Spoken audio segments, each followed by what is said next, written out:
पाकिस्तान पुरअमन और ज़िम्मेदार रियासत है। खित्ते के इस्तेहकाम और आलमी अमन के लिए पाकिस्तान अपना किरदार अदा करता रहेगा। चेयरमैन पीपल्स पार्टी बिलावल भुट्टो कहते हैं कि अदम बर्दाश्त के मुकाबले में मुकालमे को फ़रोग देना होगा। बैनुल मज़ाहिब हम आहंगी का फ़रोग वक्त की ज़रूरत है।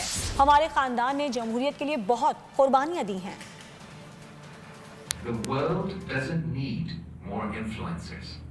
It needs more servants, young leaders. You will inherit a world facing enormous challenges: climate change, economic inequality, religious polarization, political extremism. Refuse to let religion be weaponized. Insist that it remains a force for love, justice, and peace. My grandfather, Shaheed Zulfikar Ali Bhutto, and he was assassinated. His two sons, my uncles, Shah Nawaz Bhutto and Murtaza Bhutto, were also assassinated. And ultimately, my mother, who was the first female prime minister in the Muslim world, was taken by extremism during a democratic campaign.